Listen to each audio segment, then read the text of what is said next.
du côté de chez Sam.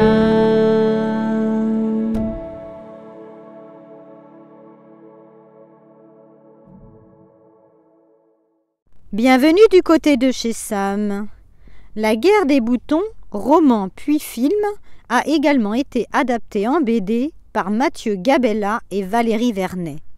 C'est l'histoire de deux villages, Longevern et Velleran, qui se font la guerre et dont les héros ne sont autres que les enfants. Le moindre prétexte est bon pour s'insulter, pisse-merde, face de chier ou cul de pingouin et se bagarrer. Rendez-vous est donné à la rivière le lendemain. Mais avant ça, école avec une interrogation écrite sur le système métrique. Tout un programme. Le soir arrive et Lebrac et sa clique vont enfin pouvoir montrer à la bande des Velleran s'ils sont des couilles molles.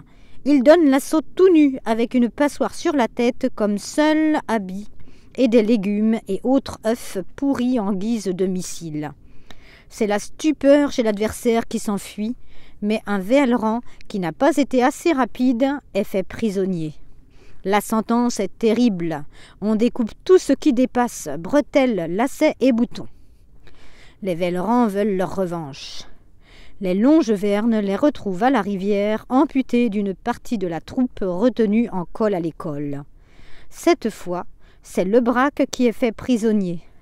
Quand il rentre chez lui en retard, il a droit à sa volée blâme. Les Longevernes s'organisent pour la troisième rencontre.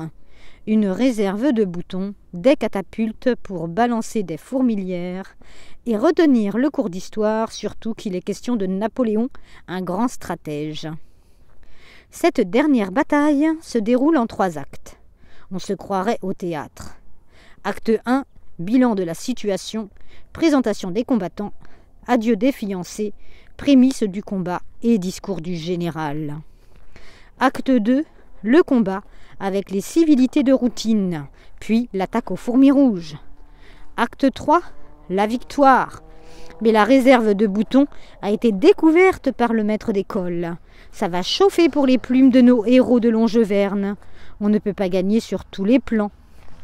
Une BD drôlissime qui redonne un coup de jeune à cette histoire qui semble si vieillotte à la télé.